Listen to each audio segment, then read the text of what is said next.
messages. Tell everyone it's been a pleasure working with them. The doors closed on his stunned face. As the elevator descended, my phone rang. Leo's name flashed on the screen.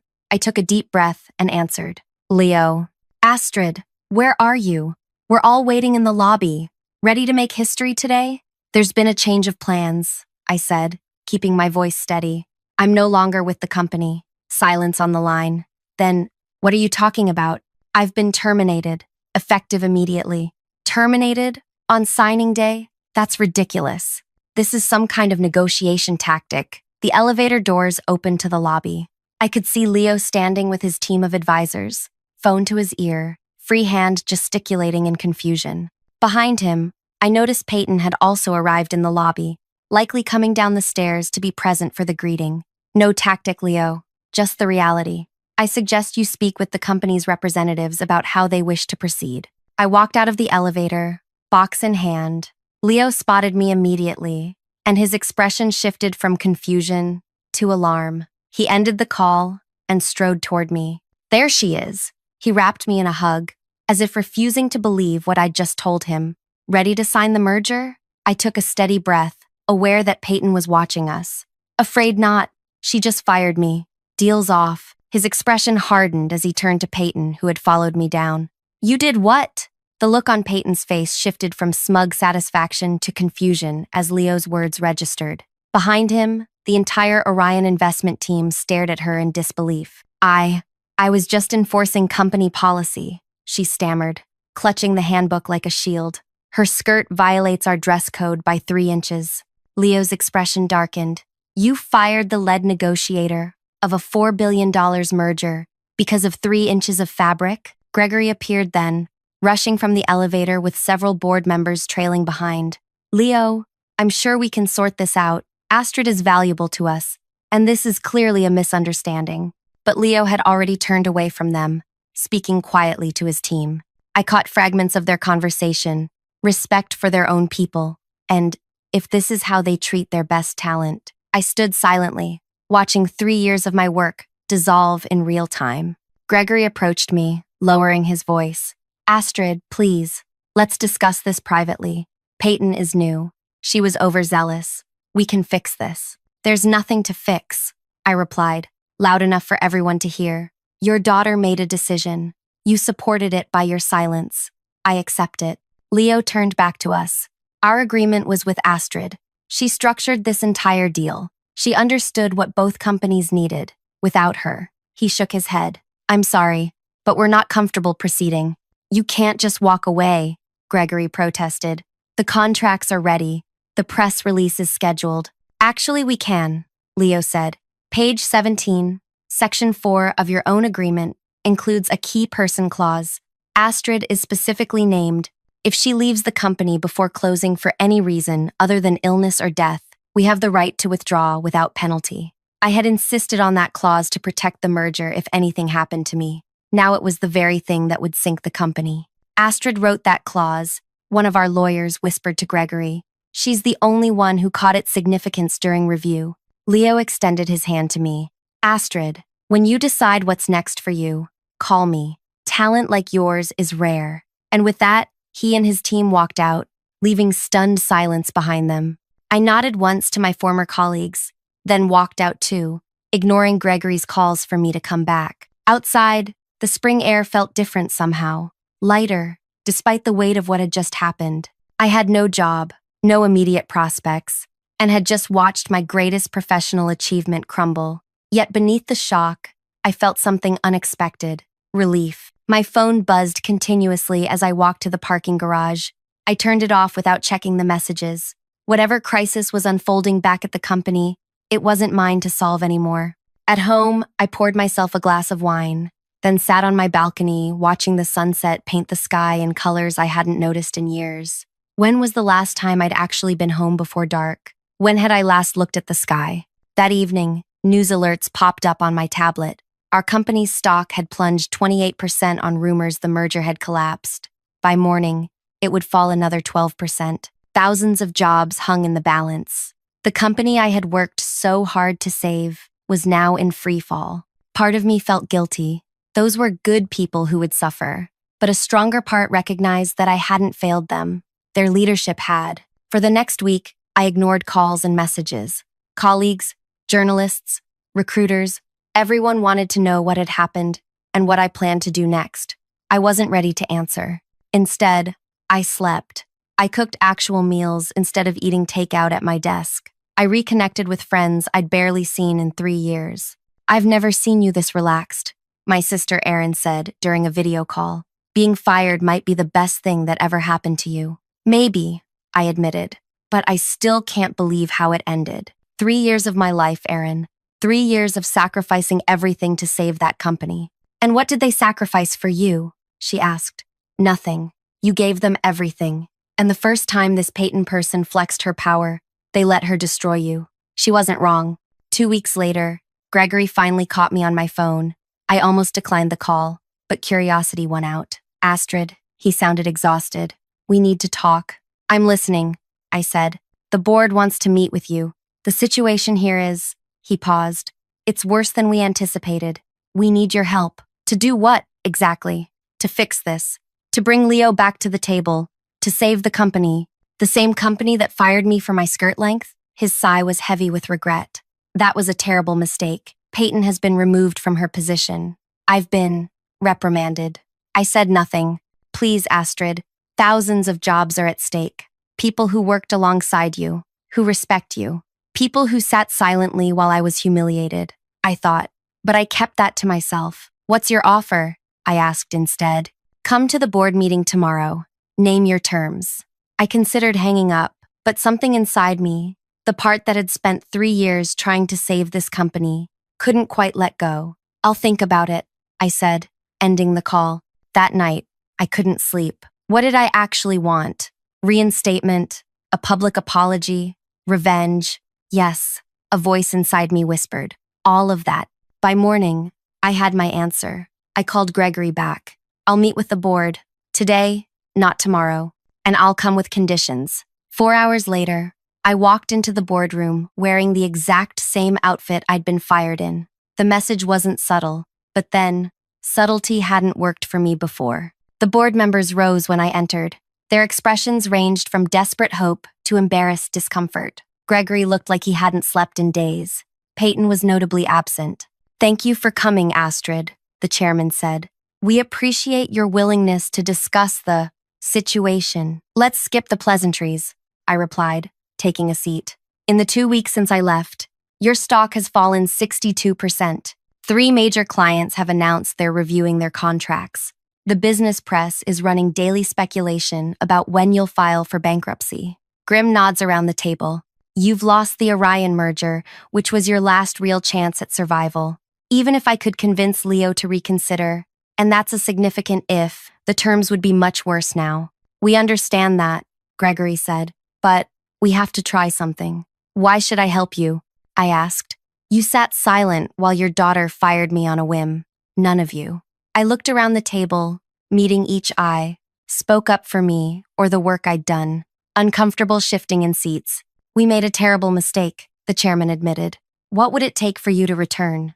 I opened my bag and withdrew a folder. "These terms are non-negotiable." I placed it before him, watching as he flipped it open.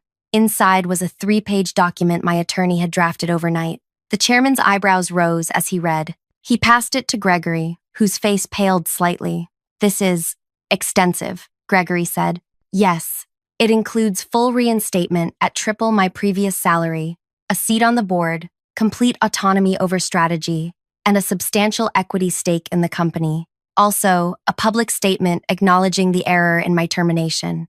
"And this clause about new ventures?" the chairman asked. "Any new business initiative I develop while employed here remains 60% my personal property. The company may claim 40% ownership, but I retain controlling interest." "That's highly unusual," one board member objected. "So is firing your chief strategy officer over a skirt on the day of a $4 billion merger signing," I replied evenly. "Consider it insurance against future misunderstandings." They looked at each other, a silent conversation passing between them. Finally, the chairman spoke. "And if we agree to these terms, you'll try to bring Orion back?" "I'll try. I can't promise success." Another exchange of glances. Then the chairman pushed the contract back to me, now bearing his signature. Done. One by one, the other board members signed. Gregory was last, his pen hovering briefly before he added his name. When can you start? The chairman asked. I already have, I said, standing up. I'll be in my office making calls. I suggest you all prepare for a very difficult few months.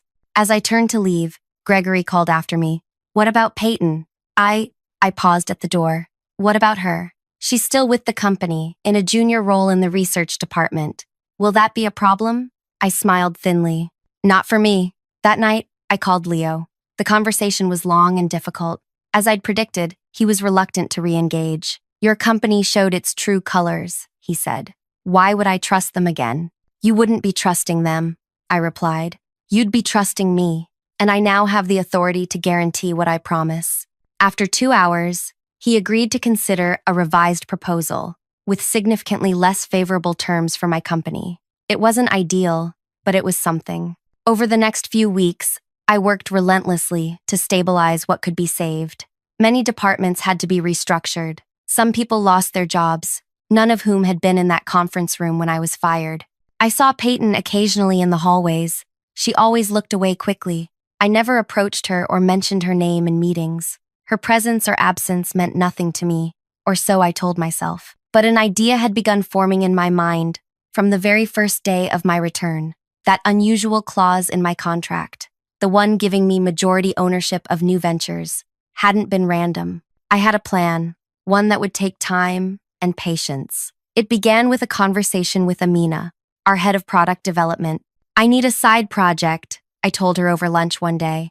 Something small, experimental. Can your team help? Amina, delighted that I'd singled her out, agreed immediately. What kind of project?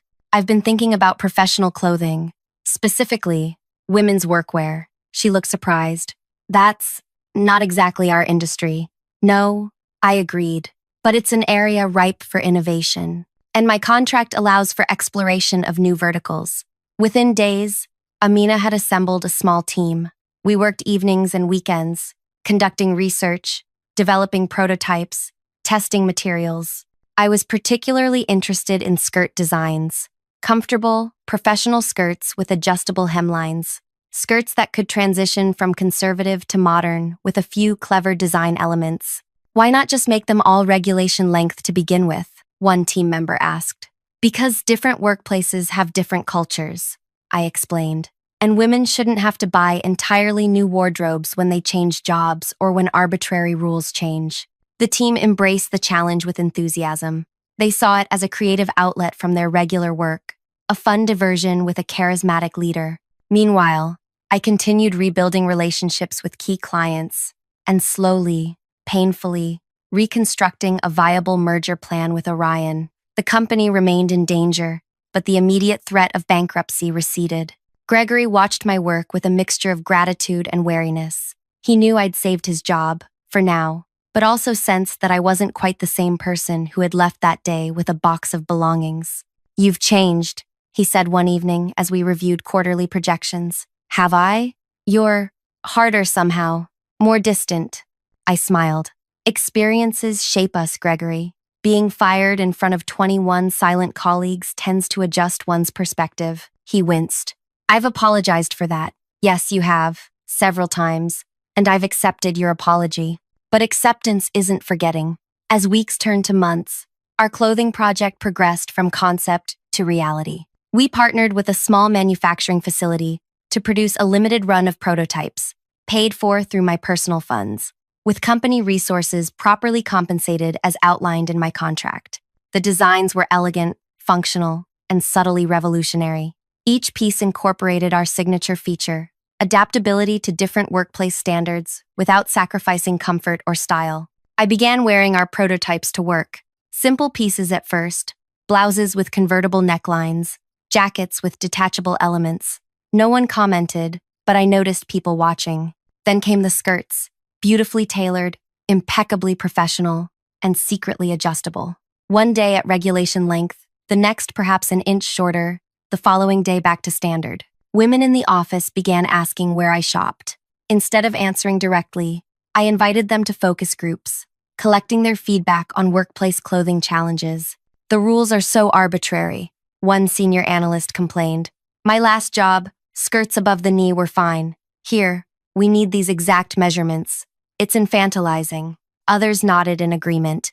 What if, I suggested, you had pieces that could adapt to different environments, professional, but flexible? Their enthusiasm confirmed what I already suspected. We had identified a genuine market gap. 6 months after my return, our small clothing line, which I had named Adaptations, was ready for a limited launch. We had a modest website, a manufacturing partner eager for orders, and a growing list of interested customers. The day before our official launch, I called a company-wide meeting. Everyone attended, curious about the unusual summons. As I walked to the front of the room, I noted with satisfaction that Peyton was present, sitting in the back row, trying to blend into the wall. Thank you all for coming, I began. Today marks an important milestone for our company. We've weathered a difficult period, stabilized our core business, and are finally ready to announce something new. Gregory, sitting in the front row, looked confused. This wasn't on his agenda. For the past 6 months, a small team has been working on a special project, one that represents not just a new product line, but a new direction for our company's future. I clicked to display the first slide, our clothing line's logo, simple and elegant. I'm proud to introduce Adaptations, professional clothing designed to adapt to changing workplace environments and standards. Murmurs swept through the room as I clicked to the next slide, showing models wearing our designs. These aren't just clothes, I continued. They're solutions. Every piece in this collection addresses a specific challenge professional women face daily. I walked toward the center of the stage, smoothing my own skirt, one of our signature designs. Take this skirt I'm wearing. At first glance, it looks like a standard pencil skirt, but it features an ingenious hidden adjustment system. With a few discrete moves, it can lengthen or shorten by up to 4 inches while maintaining its professional appearance. I demonstrated the adjustment, showing how the skirt could transform while still looking perfectly tailored. No more buying multiple skirts for different workplace cultures. No more worrying about arbitrary rule changes. Gregory shifted uncomfortably in his seat. Several board members exchanged glances. In the back, Peyton stared with wide eyes, recognition dawning on her face. You might be wondering why a financial analytics company is launching a clothing line. I smiled. The answer is simple. We identified a market need and created an innovative solution, exactly what we do with our core business. I advanced to the next slide, showing projected revenue figures that made several executives sit up straighter. Our market research indicates significant demand for adaptive professional clothing. We've secured manufacturing partnerships, built a distribution channel, and created a marketing strategy that capitalizes on authentic storytelling. I paused, meeting Peyton's eyes across the room. Every Adaptations piece will include a tag explaining its inspiration. The story of how a single arbitrary judgment, a hemline measurement, nearly destroyed a century-old company and derailed a $4 billion merger. The room went completely silent.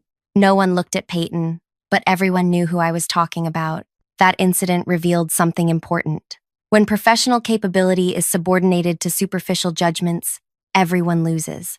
Adaptations offers a practical solution to that problem. I clicked to the final slide, showing our launch date, tomorrow. Thanks to my employment contract, which grants me controlling interest in any new ventures I develop, Adaptations will operate as a separate entity with 40% ownership by this company. All resources used in development have been properly compensated, and all financial arrangements are documented meticulously. Gregory stood up. Astrid, this is the first I'm hearing about launching tomorrow. The board should discuss timing, and the board approved my contract, which gives me autonomy over this venture. I interrupted smoothly. The timing isn't negotiable, but I welcome your support. I turned back to the audience.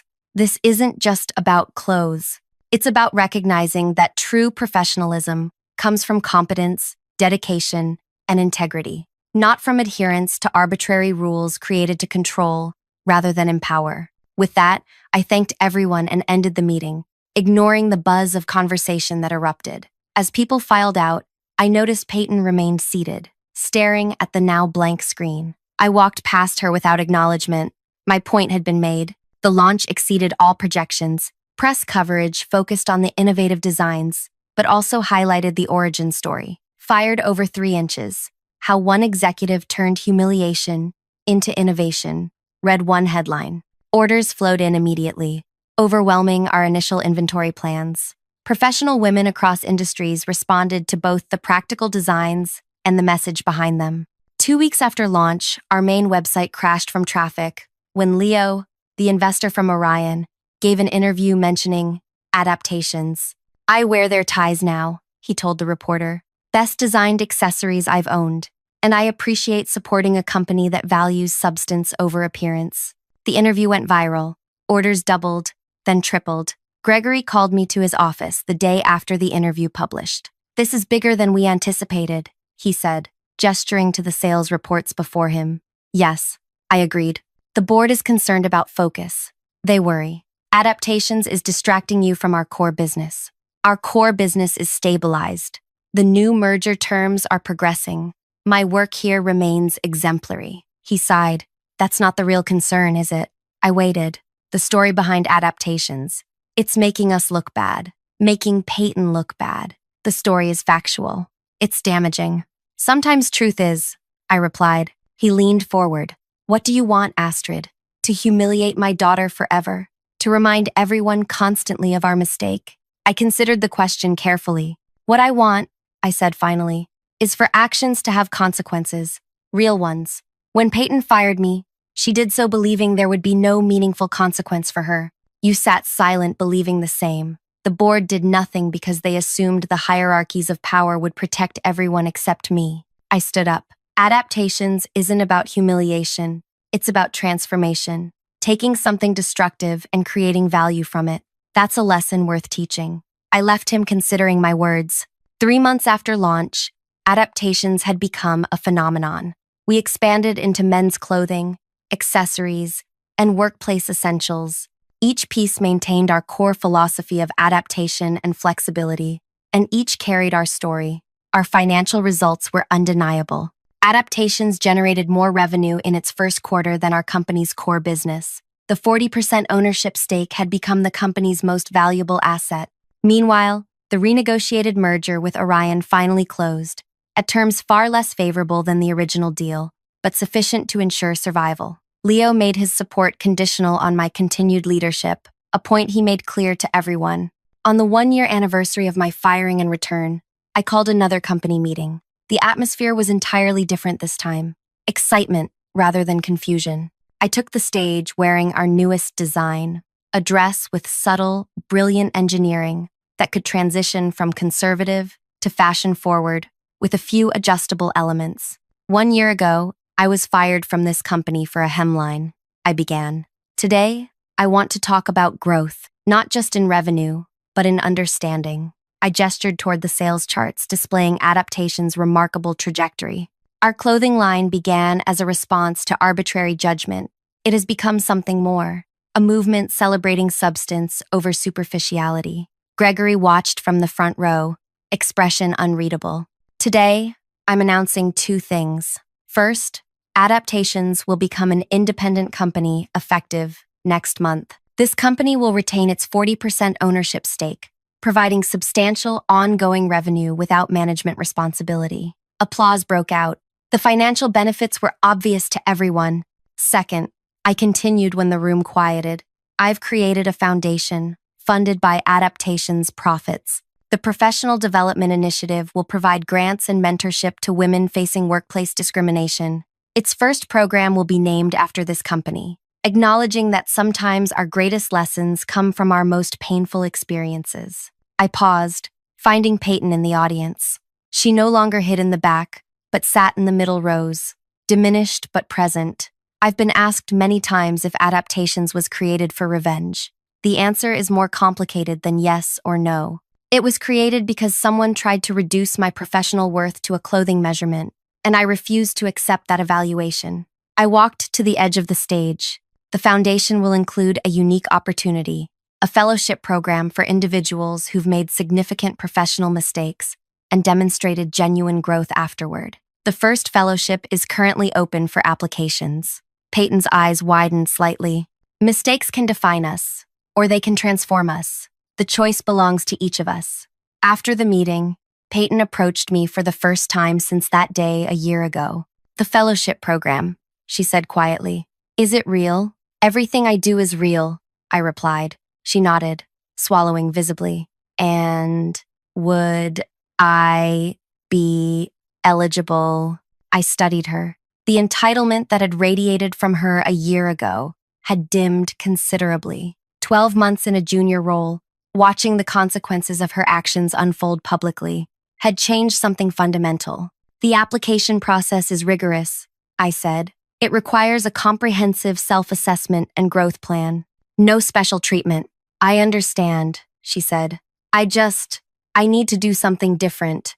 Be someone different. I handed her my card. The details are on the foundation website. Applications close in 2 weeks. 2 months later, the separation of Adaptations became official. I remained involved with the original company as a board member and strategic advisor, but my primary focus shifted to building the clothing line and foundation. Peyton did apply for the fellowship. Her application was neither the strongest nor the weakest. The selection committee, which I deliberately removed myself from, ultimately awarded her an alternate position. Not a full fellowship, but an acknowledgement of potential growth. When she received the news, she sent me a single message. Thank you for the opportunity to be more than my worst moment. I didn't reply, but I kept the message. The original company never fully recovered its former market position, but it stabilized as a smaller, more focused entity. Gregory eventually stepped down, acknowledging that new leadership was needed. As for me, Adaptations grew beyond anything I had initially imagined. What began as a response to humiliation evolved into an enterprise that empowered thousands of women to navigate workplace challenges without compromising their dignity or style. The revenge, if you could call it that, wasn't in Peyton's diminishment or the company's struggle. It was in my transformation of a moment meant to shame me into a movement that lifted others. The consequence wasn't just that Peyton lost status or that the company's value decreased. It was that everyone involved, including me, had to confront the real meaning of professional worth and personal integrity. Sometimes, the most powerful response to someone who tries to make you smaller is to grow so large they can't help but stand in your shadow. And that shadow, I discovered, could either darken or enlighten, depending on how you cast it. If you've made it this far, thank you for staying with my story. I'd love to know what resonated most with you. Was it the moment of being fired, the return with new terms, or the creation of something meaningful from that experience? Your comments help me understand what matters to you, and I read every single one. If this story touched you in any way, please hit that like button and subscribe so we can stay connected. There are more stories to share, and I'd be honored to have you along for the journey.